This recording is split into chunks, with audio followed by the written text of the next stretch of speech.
Tantor Audio, a division of Recorded Books, presents The Sickness is the System: When Capitalism Fails to Save Us from Pandemics or Itself, by Richard D. Wolff.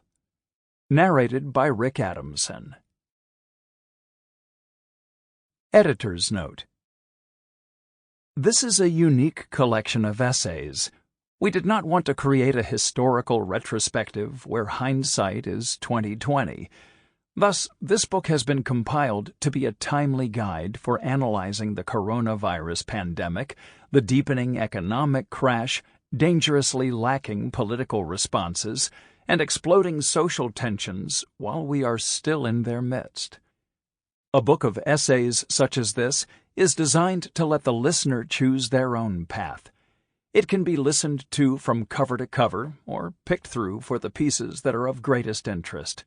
To help listeners navigate their own path, we would like to offer a few points of explanation. There are 5 sections to this book. Some themes and points are intentionally repeated because they are relevant in the context of each section, in which essays are ordered by their date of release. The date of publishing adds a pertinent level of understanding of each essay's contents. Roughly half of this collection are articles by Professor Wolff, originally released in various publications between 2016 and the present.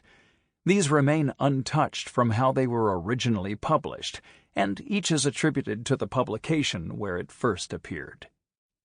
The other half of the essays have been adapted from several sources. Many come from sections of episodes of Democracy at Work's show Economic Update. Others come from videos on Professor Wolff's YouTube channel. Some are even reworkings of Professor Wolff's appearances on other media outlets. These pieces have a much more casual style, something that we wanted to retain, as they reflect Professor Wolff's distinctive ability to explain complex ideas simply. The blend of formal and colloquial styles that characterizes this mix of essays is intended to provide a relatable and useful listen for anyone interested in understanding the current crisis of U.S. capitalism. With this collection and our other publications, we at Democracy at Work assert that today especially there is an unprecedented and desperate need to do better than capitalism. To move beyond this inherently exploitative, inefficient, and unjust system is no small feat. Regardless of the future developments of this crisis, we feel this book will continue to be relevant to that struggle. Introduction. The COVID-19 pandemic did more than trigger the third capitalist crash in this new century. It also aggravated the dimensions of the crash.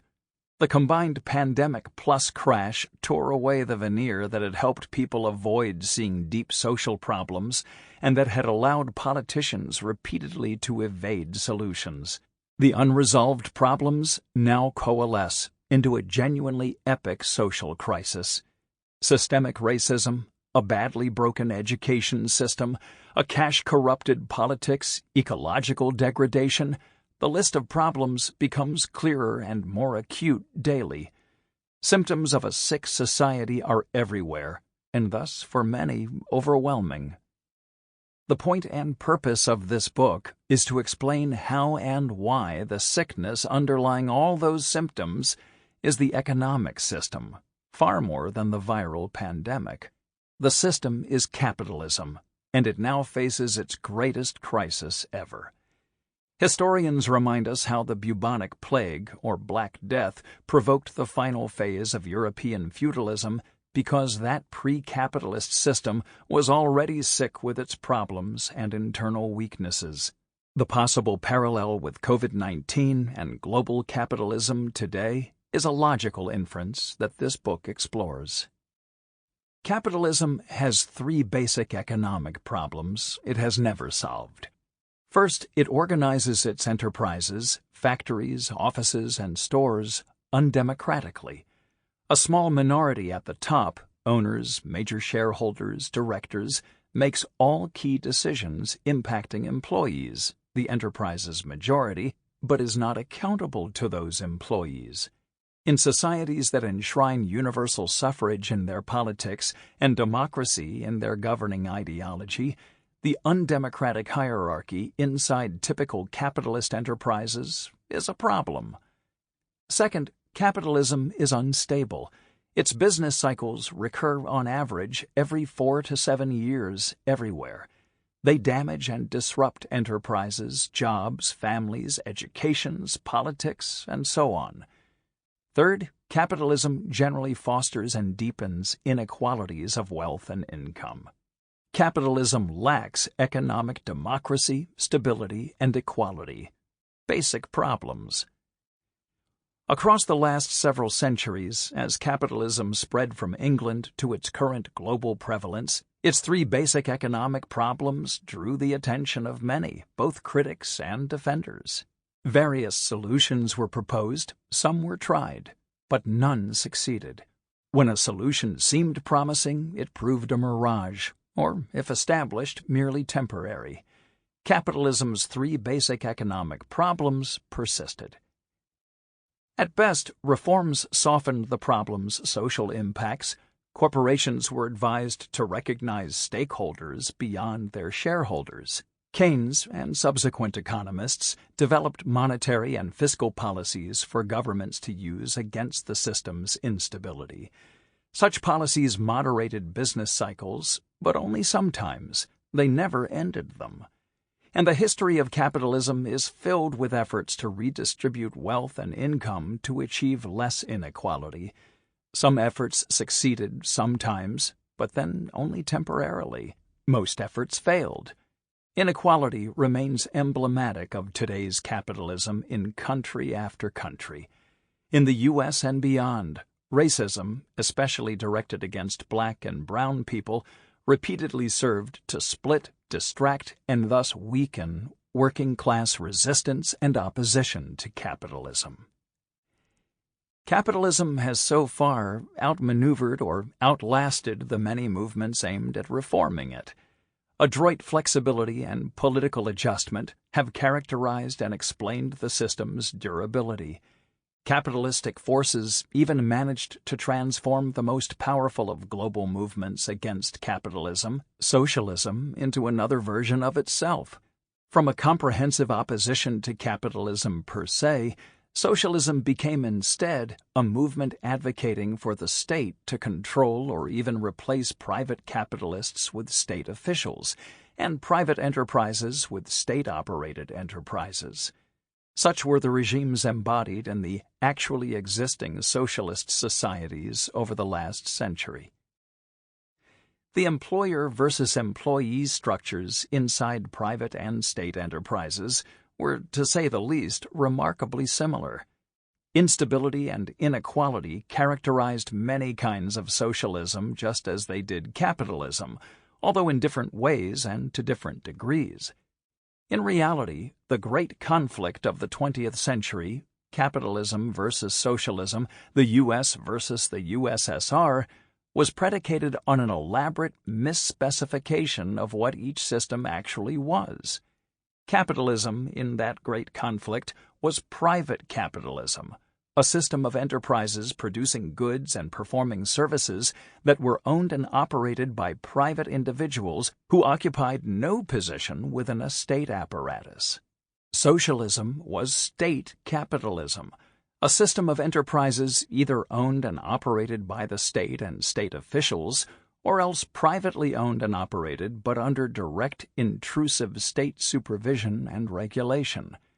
The former socialist structure, one kind of state capitalism, got called communism, and the latter, another kind of state capitalism, got called democratic socialism. The notion of socialism as a basic alternative grounded in enterprises without any employer versus employee structure got little attention until the declines of communism and democratic socialism. In recent decades, however, the concept of a socialism that begins with the microeconomic organization of democratic worker cooperatives, where employees are collectively and exclusively their own employer, has increasingly challenged and displaced the older notions. Both private and state forms of capitalism developed leaders confident that capitalism's three basic economic problems were not existential threats. Critics and protests targeting those problems could safely be ignored, rhetorically placated, or repressed. It seemed unlikely that different social movements demanding the different problems' solutions would coalesce in time, place, focus, and organizational solidarity. Mass media and police were expected to preclude that. No leader imagined or foresaw what has now happened. The COVID-19 pandemic arrived badly unprepared for. That triggered another of capitalism's periodic crashes. The pandemic and crash worsened one another. Together, they triggered social tensions that brought inequality back into the forefront of social consciousness in the U.S. and also beyond. The only economic problem of capitalism that is not exploding before our eyes, yet, is the undemocratic employer versus employee enterprise structure. I will return to that at the conclusion of this introduction. In the essays and updated transcripts of videos and media interviews that follow, listeners will find analyses of the intertwined crises of public health and the capitalist economy. The focus is on the United States, but other parts of the world are considered also, since both crises were international. Each part of the book targets a different aspect of the intertwined crises. Within each part, essays and transcripts are presented chronologically as they were produced in response to the crises' evolution. One consequence of the neoliberalism that took over much of world capitalism after the 1970s was that privatization and deregulation became favored policies for dealing with capitalism's continuous crashes. Authorities thus imposed austerity measures after the 2000 dot-com and 2008 subprime mortgage crises. Public services, including measures to protect and advance public health and regulations governing private healthcare industries, were cut. Those cuts undermined preparations, private and public, for a possible viral pandemic. When COVID-19 hit, it thus triggered the capitalist crash that was already overdue since 2008-2009, more than the usual 4 to 7 years between crashes. Part 1 of this book thus argues that the cause of our current societal sickness was not chiefly the virus, but rather an unsustainable and vulnerable economic system.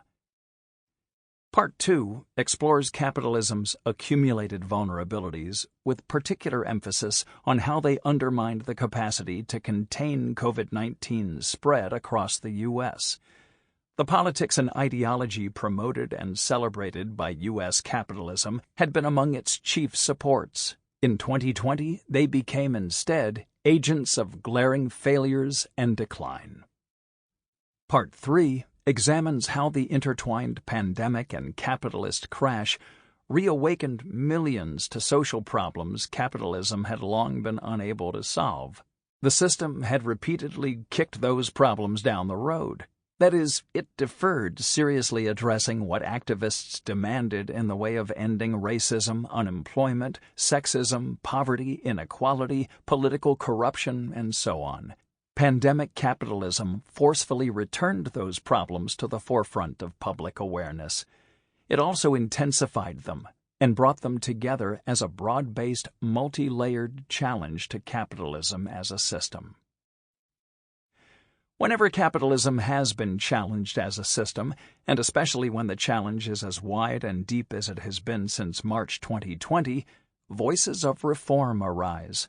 Proposals are made to soften capitalism's harder edges, to reintroduce government regulations dismantled under neoliberalism, to give capitalism a social consciousness, to give the unemployed bigger compensation checks for a while, and so on.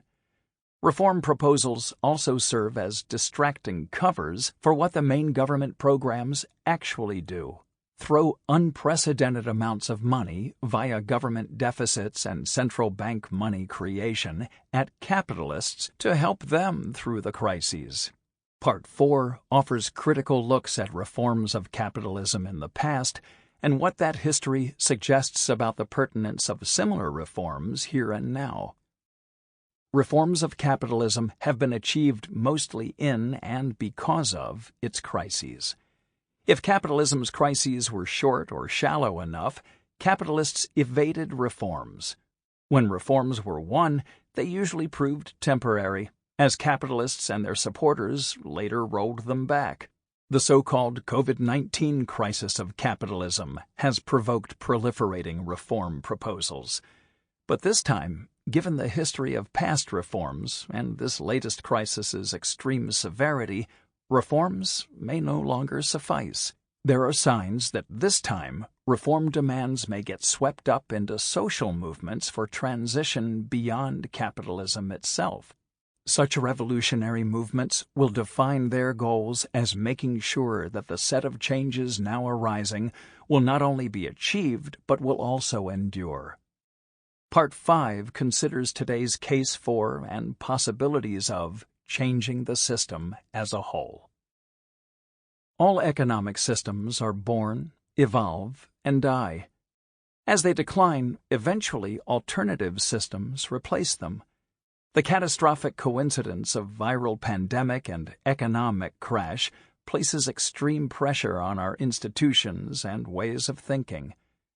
Over the last 3 centuries, those have mostly defined and supported the reproduction of capitalism.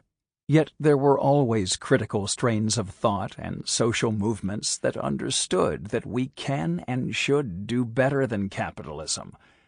I hope this book builds on those strains and movements to capture the feeling and thinking of those today who grasp this critical moment in capitalism's history. Like them, it seeks basic economic change as a key part of the way forward. Part 1. Capitalism crashes again. COVID-19 was just a trigger. Exposing economic myths. A low unemployment rate, a fair minimum wage and hourly pay, and the greatness of the market. February 3, 2020. Economic Update. Exposing economic myths. There are a number of myths about how the economy in the United States works that deserve to be put aside. I want to start with the question of employment. This is talked about a great deal these days because it's one of the very few statistics that Mr. Trump and the Republicans can point to that has at least some positivity to it. We have a low unemployment rate. That is, the percentage of people looking for work who don't find it is relatively small. I don't want to take away from that, but to think that you've understood how the economy is doing, let alone Mr. Trump's boast that it's great, after a look at just one statistic is an act of economic incompetence. It's as if you asked a doctor to assess your health and he told you you were healthy after only taking your temperature. You look at many things in order to assess the health of an economy, just like you do with the health of a human being. For example, one of the reasons the unemployment rate is low is that a lot of people have given up looking for work. In the U.S. statistical system, we categorize working people as employed or unemployed and looking for work or no longer looking for work. Those no longer looking for work are no longer counted as unemployed. They are considered out of the labor force. As you can see, you need to know that to understand what the numbers mean or don't mean. Here's another example. Yes, we might have lower unemployment, but suppose that at the same time, huge numbers of people went from good jobs with high pay, good benefits, and job security to bad jobs at low pay, no benefits, and no security. This is exactly what's happened over the last decade. What we have done is said to the American people, "You're not going to have good jobs anymore. Here is your choice, no job at all or a job with low pay, no benefits, and little security." Millions of Americans have seen the latter option as more attractive than unemployment. But that's not a sign of economic health, and it sure doesn't mean the economy is great. Let's look a little further. Back in 1973, the average hourly wage in this country was $4.03 an hour. I did a little calculation that we economists do to take a look at what you could get for $4.03 an hour in 1973 and then adjusted it to 2018, the last year that we have numbers for. How much money would you need per hour in 2018 to be able to buy the same bundle of goods that you could buy for $4.03 in 1973? You'd need an average of $23.68 an hour. An average wage of $23.68 would be what you'd need for a worker to be able to buy on average as much today as he or she could with the average hourly pay in 1973. Well, what is the average wage of the United States in 2018? You need $23.68 to be at the same place you were 50 years ago, but the average today is $22.65.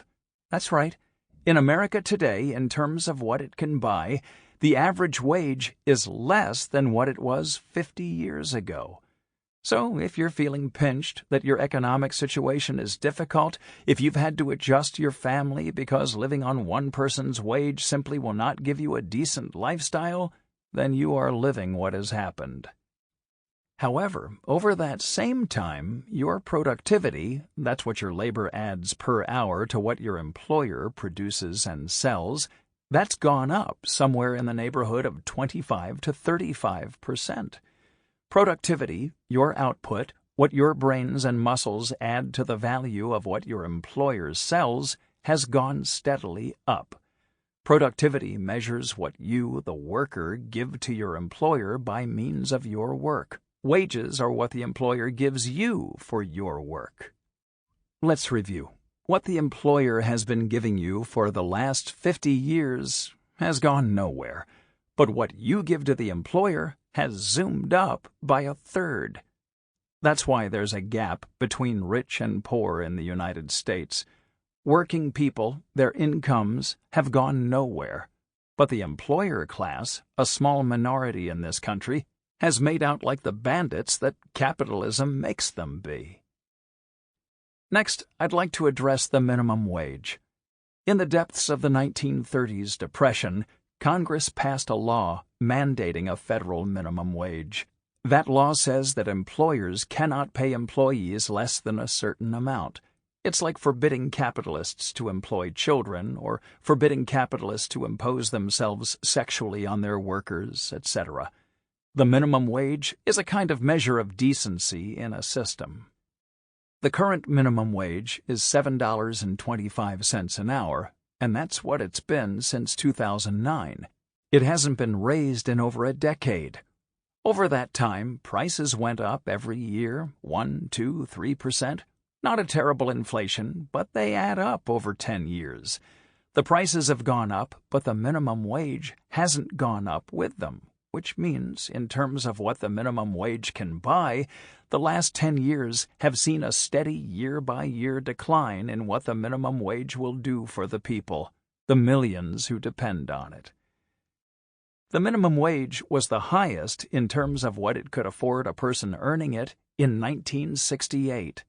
Using today's prices, what would our current minimum wage have to be comparable to 1968's purchasing power? It would have to be about $12 an hour.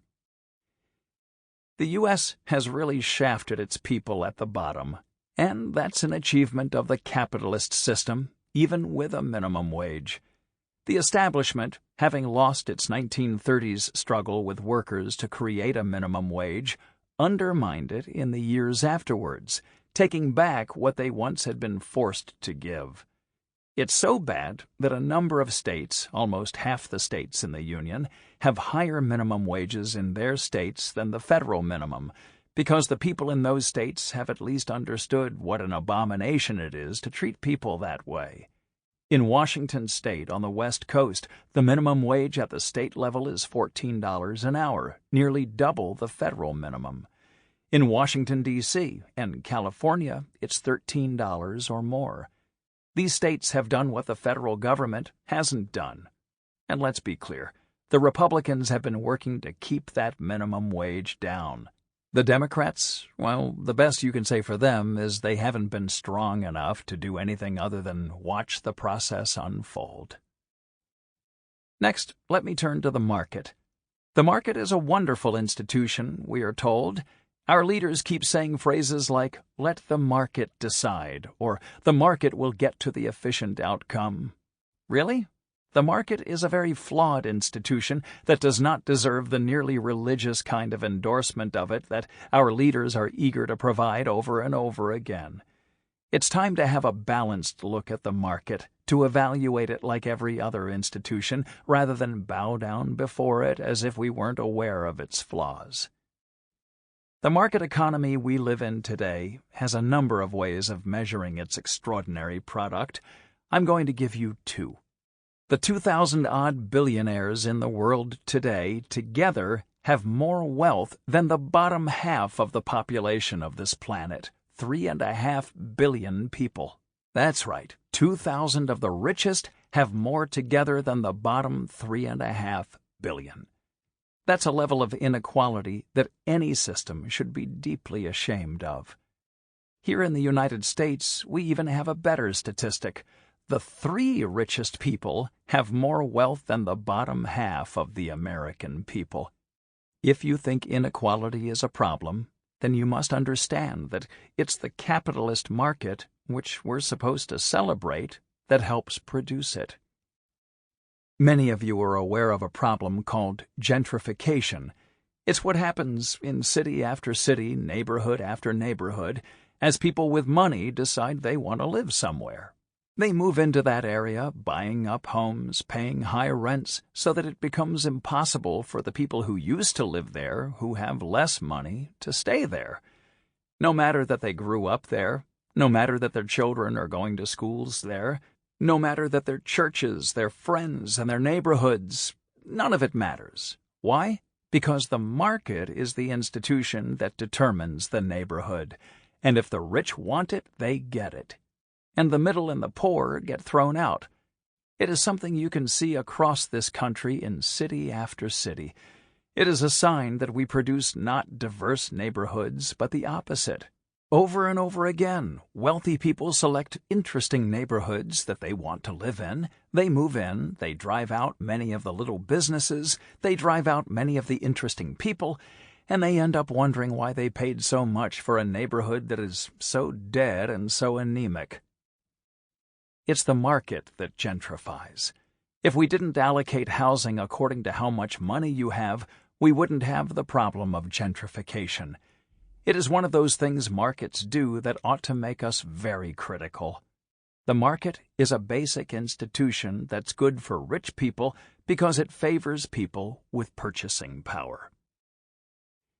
Imagine a park that's being enjoyed by many families, and the local ice cream vendor is running out of ice cream. There are 25 children, but only 6 ice creams left.